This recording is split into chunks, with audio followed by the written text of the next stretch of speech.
অর্ধভোজনং অর্ধপ্রাপ্তং। কি বন্ধু, কেমন আছো? ওই রকমই আছি ভাই। তা তুমি কেমন আছো বন্ধু? বউ একটা ভালো নয়। কেন ভাই? বউ রাগমাগ করে বাপের বাড়ি চলে গেছে, এখনো আসার নাম নেই। সে কি? তবে এখন উপায়? মান ভঞ্জন করে বউকে ফেরানো। তবে আর শুভ কাজে দেরি কেন? গিন্নি যাই গো। ও না আসি গো। ও ভাই, হাঁটতে হাঁটতে তো খিদে পেয়ে গেল। হ্যাঁ সত্যি বন্ধু, আমারও বড্ড খিদে পেয়েছে। ওই তো ওইখানে একটা সরাইখানা দেখছি, চলো বন্ধু গিয়ে বরং মাংস ভাত খাই বা মাছের ঝোল ভাত। দূর ভাত খেয়েই তো বের হলাম, আর ভাত নয়, বরং পারলে কিছু ফলমূল খাওয়া যেতে পারে। এই তপ্ত দুপুরে কি ফল খাওয়াই বলো তো ভাই তোমায়? পাকা খেজুর খাওয়াতে পারো ভাই? খুঁজে দেখতে পারি। বেশ, তবে তুমি খুঁজে দেখো, আমি সরাইখানার সামনের ওই বট গাছটার নিচে বরং দাঁড়াই। হ্যাঁ সেই বরং ভালো, তুমি দাঁড়াও, আমি খুঁজে দেখি। আমার যা বুদ্ধি না, তাতে করে আমি ওই আচ্ছা লোককে জব্দ করতে পারি।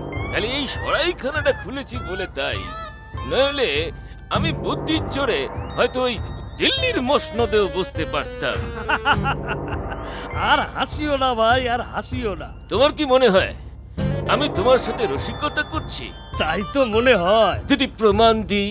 আমরা তোমায় 100 মোহর দেব, কিন্তু যদি তুমি হেরে যাও তাহলে তুমি আমাদের কি দেবে? বলো কি চাও তোমরা?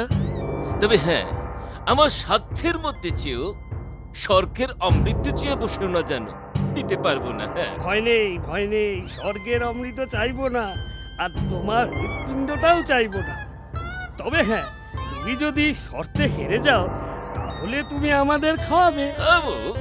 কি খাবো? তুমি 7 দিন ধরে প্রত্যহ সকাল সন্ধে তোমার সরাইখানার কোপ্তা কালিয়া, মাছ মাংস, পোলাও, বিরিয়ানি, যা সব ভালো ভালো রান্না হবে, সেই সব রান্না আমাদের দুবেলা পেট ভরে খাওয়াতে হবে। বলো রাজি? রাজি। বেশ বলো, কাকে বোকা বানাতে হবে? এবার একজন জবরদস্ত বুদ্ধিমান লোকের প্রয়োজন, যাকে তুমি বোকা বানাবে। কিন্তু তাকে কোথায় পাই?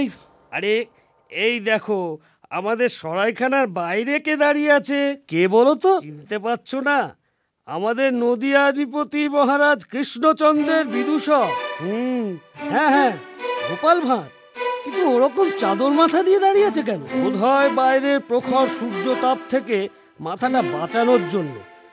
যতই হোক, ওই মাথা খাটিয়েই তো ওকে পেটের ভাত আর পরনের কাপড় জোগাড় করতে হয় কি না? যাক, তাহলে মেঘনা চাইতে জলের উপস্থিত। কি ভাই, পারবে তো ওকে বুদ্ধির খেলায় হারাতে? কেন পারবো না, নিশ্চয়ই পারবো। তবে কি জানো তো, তোমাদের কথা ভেবে বড় দুঃখ হচ্ছে। কেন? এই যে তোমাদের দুজনেরই প্রত্যেকেরই 50 করে মোট 100 স্বর্ণমুদ্রা খসবে। দেখা যাক কার কি খসে, আমাদের 100 স্বর্ণমুদ্রা নাকি তোমার হাড়ি ভর্তি খাসির মাংস? মনে রেখো, ও নপ্তের পো মহাধুরন্ধর।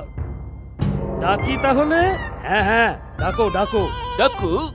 গোপাল ভাই, ও গোপাল ভাই, আরে ও গোপাল ভাই। কে ডাকে? ও তুমি ডাকো ভাই? হ্যাঁ, এত রোদ্দুরে বাইরে দাঁড়িয়ে কেন? এসো, ভেতরে এসো। আরে ভেতরে এসে বসো। হ্যাঁ, সেই বরং ভালো। এসো ভাই, এখানে এসে বসো। হ্যাঁ, বসি। কি ভাই সব, কেমন গন্ধ বেরিয়েছে বলো?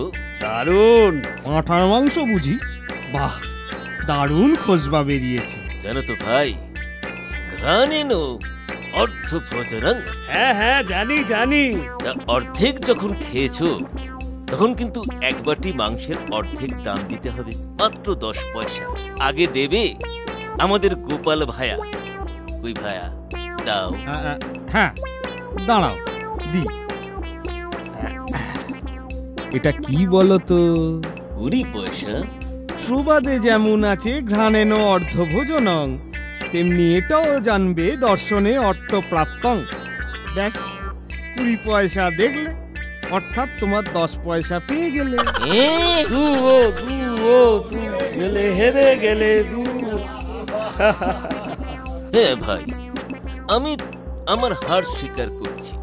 সত্যি তুমি মহান, তুমি মহান গোপাল, তুমি মহান।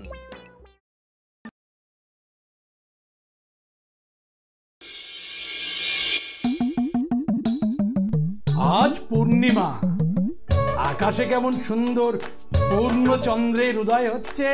সাথে দু একটি তারাও ফুটেছে।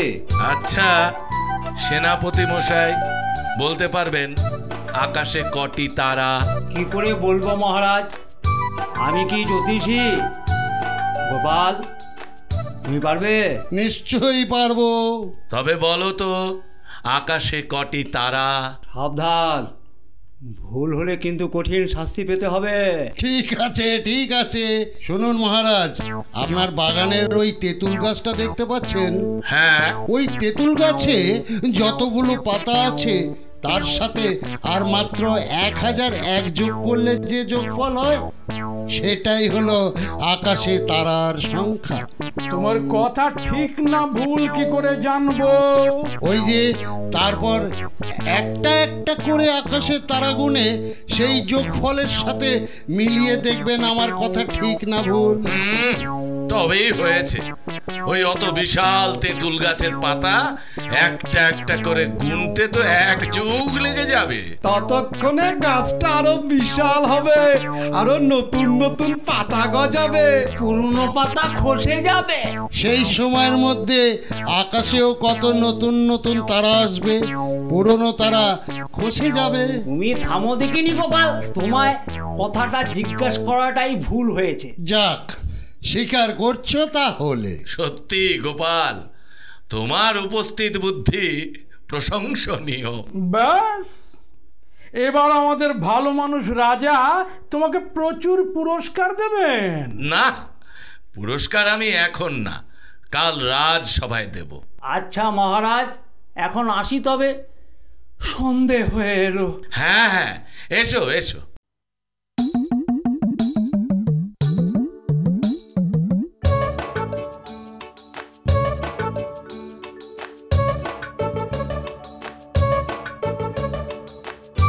কি বুঝছো গোপচন্দ্র?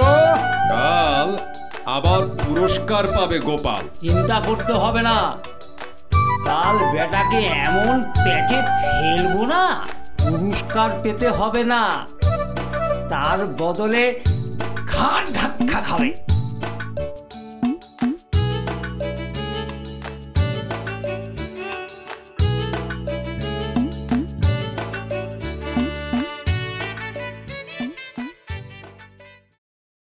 পরম প্রতাপী, পরম দয়ালু, সুবিচারক মহারাজ কৃষ্ণচন্দ্র রাজসভায় প্রবেশ করছেন।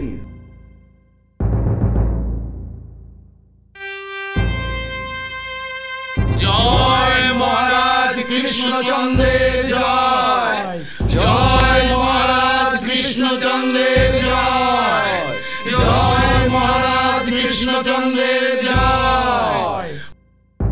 প্রণাম মহারাজ। বসুন বসুন সকলে। মহারাজ, আপনি বলেন গোপাল খুব বুদ্ধিমান, কিন্তু আমি এখনই গোপালকে এমন এক প্রশ্ন করতে পারি যাতে গোপাল একেবারে কুপকাত হয়ে যাবে। কি প্রশ্ন? কি প্রশ্ন? আচ্ছা গোপাল, বলো তো আমাদের মহারাজ কৃষ্ণচন্দ্র আর দেবরাজ ইন্দ্র এদের মধ্যে কে বড়? এই রে, এ তো মহা সমস্যা। যদি এই প্রশ্নের সঠিক উত্তর দিই তবে দেবরাজ কুপিত হবেন, আর যদি ভুল উত্তর দিই তবে মহারাজ কুপিত হবেন। মানে মহারাজ, দেবরাজকে কেউ চোখে দেখেনি, তাই সবাই তাকে বড় বলে, কিন্তু প্রকৃত বড় আপনি। কেন কেন? সৃষ্টিকর্তা আপনাদের দুজনকে সৃষ্টির পর একই দাঁড়িপাল্লায় তুলে ওজন করেছিলেন। আপনি অনেক ভারী, তাই ঝুলে পড়লেন নিচে। অপরদিকে দেবরাজ ইন্দ্র হালকা, তাই উঠে গেলেন উপরে আকাশে। তোমার উপস্থিত বুদ্ধির তুলনা নেই। এই নাও তোমার পুরস্কার, রক্ত প্রবালের মালা। জয় মহারাজ কৃষ্ণচন্দ্রের জয়, জয় মহারাজ কৃষ্ণচন্দ্রের জয়। এবারের গল্প ডাকাত। মহারাজ, আজ বাদে কাল আপনার সিংহাসন আরোহণের বর্ষপূর্তি উৎসব। হ্যাঁ, তো কি হয়েছে? কই সেই বহুমূল্য কণ্ঠহারটি তো এখনো এসে পৌঁছলো না। বলি, আপনি গড়াতে দিয়েছিলেন তো? হ্যাঁ হ্যাঁ, দিয়েছিলাম, সে এই এসে পড়লো বলে। হায় হায় মহারাজ, আমার সর্বনাশ হয়ে গেল। আরে আরে আরে, দাঁড়ান দাঁড়ান দাঁড়ান, আপনি সেই মুর্শিদাবাদের স্বর্ণবণিক না? একে হ্যাঁ মহারাজ। কিন্তু কি সর্বনাশ হয়েছে আপনার? রানীর ফরমায়েশি সেই হীরার হার কোথায়?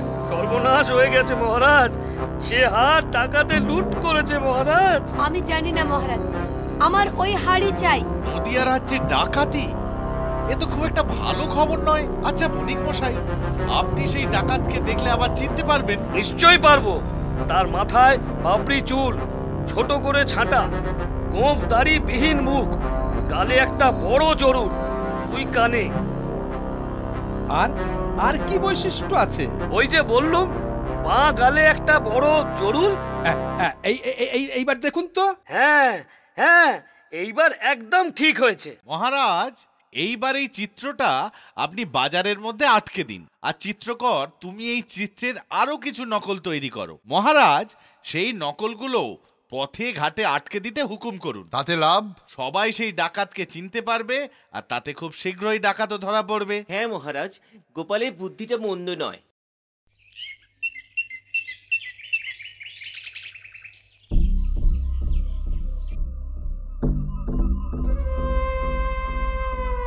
দেখি, এ তো চারিদিকে দেখি আমারই ছবি। না, হাওয়া গরম মনে হচ্ছে, কিছু একটা ব্যবস্থা নিতে হবে। কি ব্যবস্থা নিই, কি ব্যবস্থা নিই? হ্যাঁ, মনে পড়েছে।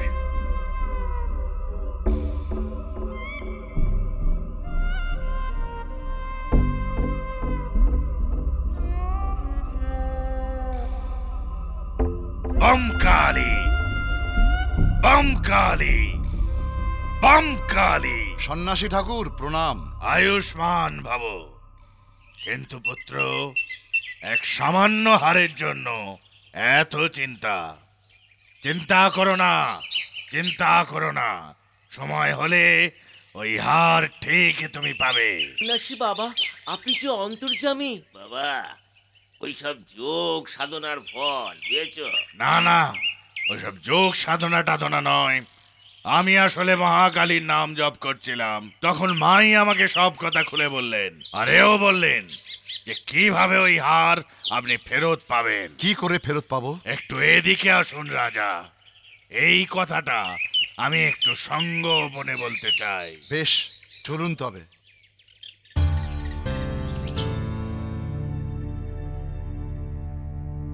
হ্যাঁ হে গোপাল, সন্ন্যাসী ঠাকুর মহারাজকে কি বলছেন বলুন তো? ক্রমশ প্রকাশ্য। এখন চুপ, মহারাজ এগিয়ে আসছেন। মহামন্ত্রী হবুচন্দ্র, রানীর হার প্রাপ্তির জন্য এই সন্ন্যাসী এক বিরাট যজ্ঞের অনুষ্ঠান করবেন। আর যতদিন এই যজ্ঞ না হচ্ছে, ততদিন ইনি প্রাসাদের এক কক্ষে বসবাস করবেন। আপনি দেখবেন যেন এনার কোনো অসুবিধা না হয়। যথা আজ্ঞা মহারাজ। আসুন সন্ন্যাসী ঠাকুর, আসুন।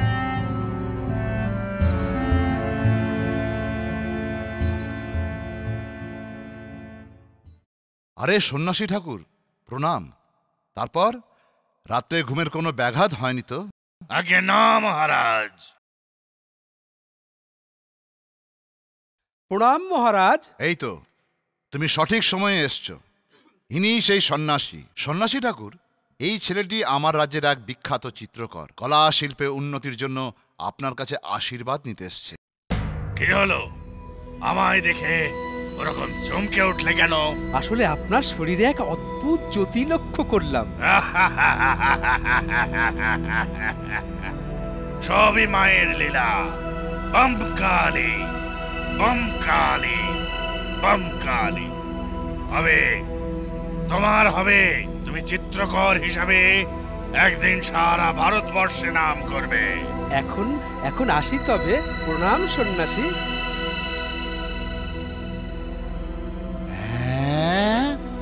বলো কি? এই দেখুন না সেই চোরের চিত্র। একবার দেখুন, কি চিনতে পারছেন? দাঁড়াও বাছাধন, দেখাচ্ছি মজা।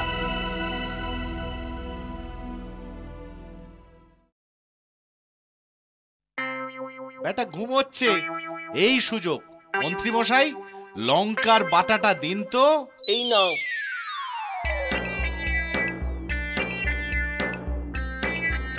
ব্যাস তৈরি।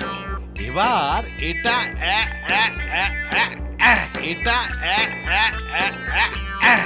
এইবার খেলা শুরু হলো বলে। প্রহরীরা সব তৈরি তো? হ্যাঁ। মহারাজকে লোক ডাকতে গেছে, তিনি এলেন বলে। ওরে বাবারে, ও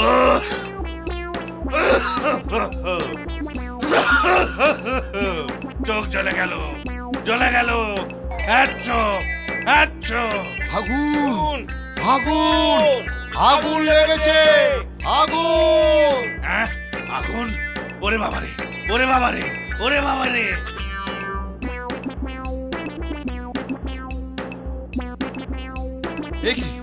এ কি সন্ন্যাসী ঠাকুরের এমন দুর্দশা কে করলে? এ সন্ন্যাসী নয় মহারাজ, এ সেই ডাকাত। হ্যাঁ, ডাকাত।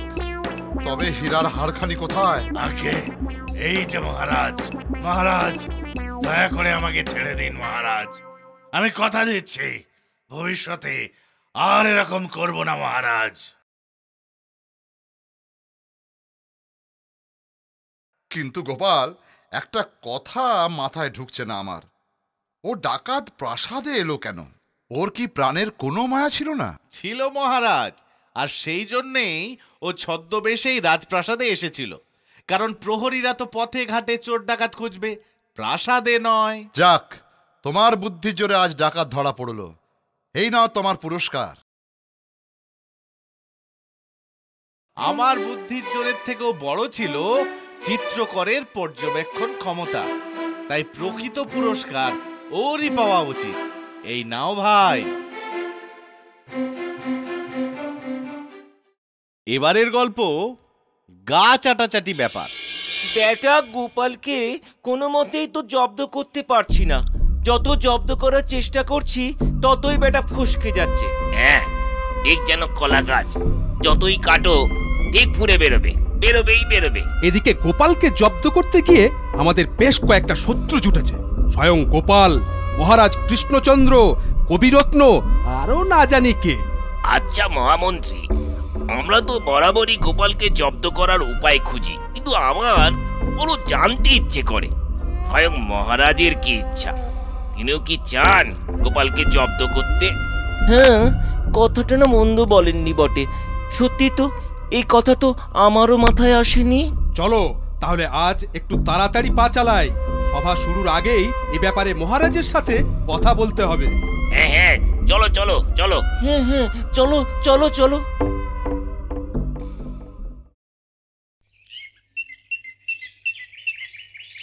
গিন্নি, যাচ্ছি তাহলে। যাই বলতে নেই, বলো আসি। হ্যাঁ হ্যাঁ, আসি গিন্নি। এসো দুর্গা দুর্গা।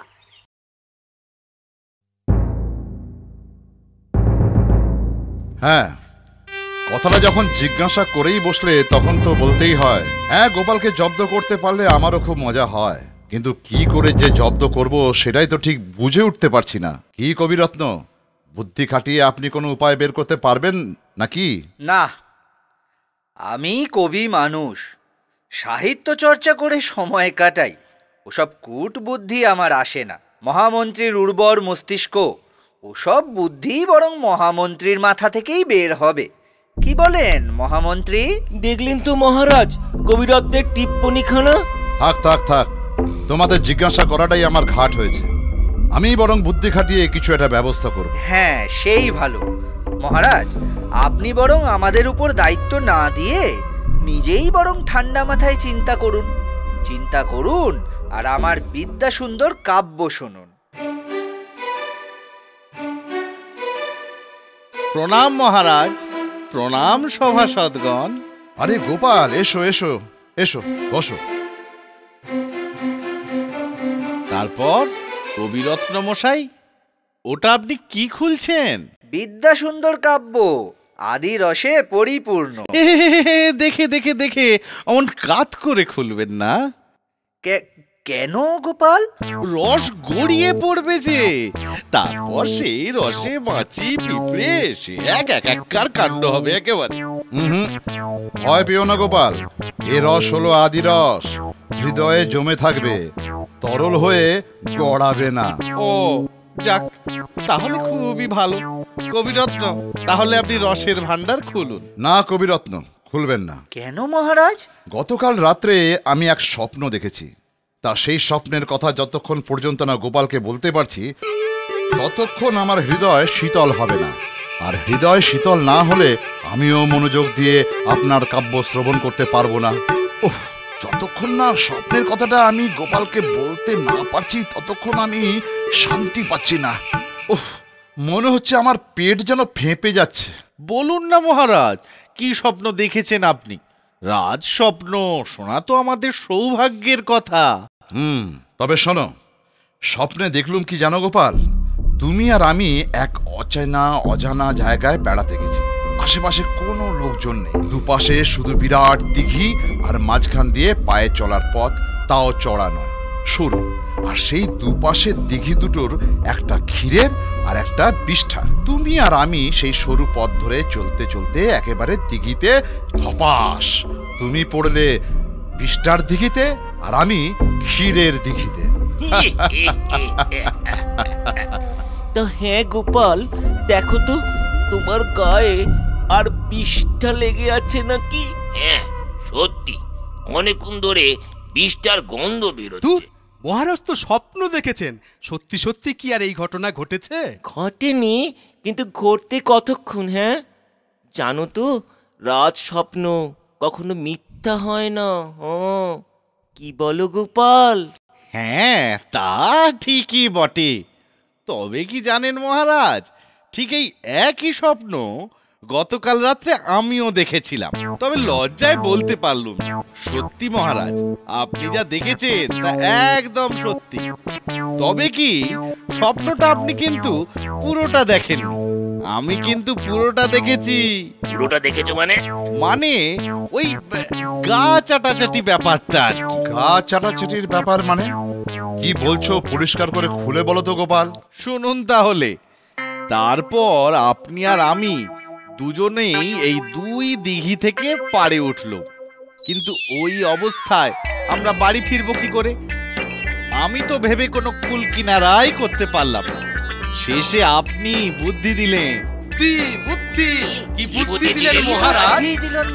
মহারাজ বুদ্ধি দিলেন যে, এসো গোপাল, আমরা পরস্পরের গা চেটে পরিষ্কার করে দিই। তখন আমি আপনার প্রস্তাবে রাজি হলুম, আর আমি আপনার গা থেকে ক্ষীর চেটে পরিষ্কার করলুম, আর আপনি পরিষ্কার করলেন আমার বিষ্ঠা। মাগো, কি ঘেন্নার কথা! সত্যি গোপাল, মহান তুমি, মহান তোমার বুদ্ধি। ধন্য তুমি, ধন্য গোপাল। এবারের গল্প হাতি।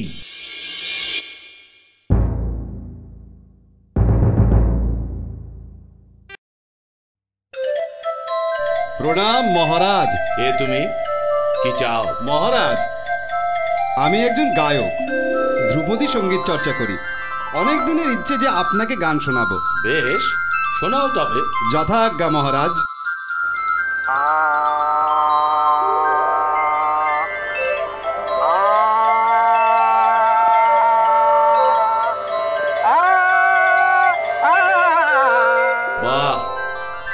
তোমার সঙ্গীত শুনে আমার মন প্রাণ ভরে গেল, আর সেই খুশিতে আমি তোমাকে কিছু উপহার দেব।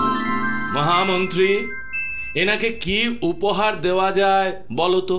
আজ্ঞে মহারাজ, টাকা করে ধন দৌলত উপহার দিলে শিল্পের মর্যাদা করা হয় না। তাই আমার মনে হয় এনাকে একটা হাতি উপহার দেয়া হোক। হাতি?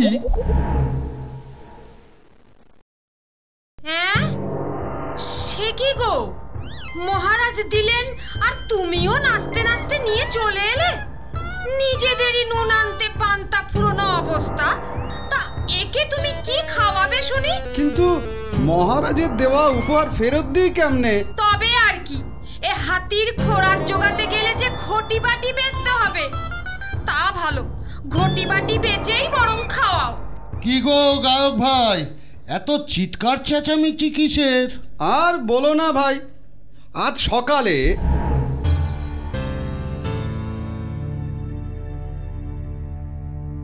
তাই আমার মনে হয় এনাকে একটা হাতি উপহার দেয়া হোক।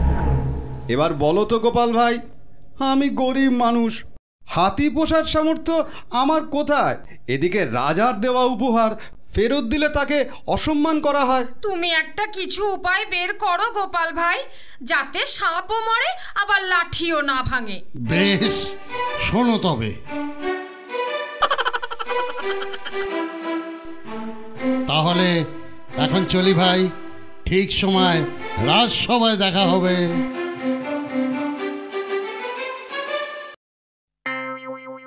ব্যাস, কাজ শেষ। এবার হুড়ো দিয়ে ছেড়ে দিলেই হয়। এই হুরর, হাট, হাট। হাট, হাট, হাট, হাট।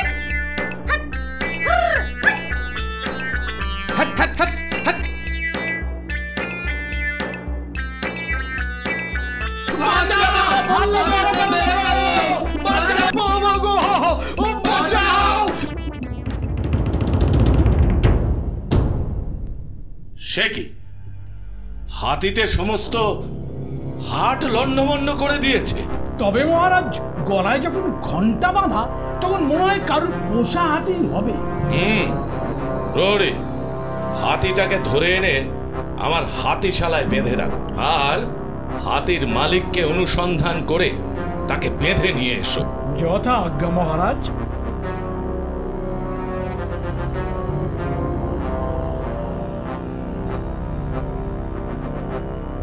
মহারাজ, হাতির প্রকৃত মালিক ইনি। গায়ক আপনি? আগে হ্যাঁ মহারাজ, হাতিটা আপনারই, আমাকে উপহার দিয়েছিলেন। কিন্তু একে প্রতিপালন না করে এভাবে ছেড়ে রেখেছো কেন? কি করব মহারাজ, নিজেদেরই দুবেলা দুমুঠো জোটে না, তার উপর অত বড় হাতি।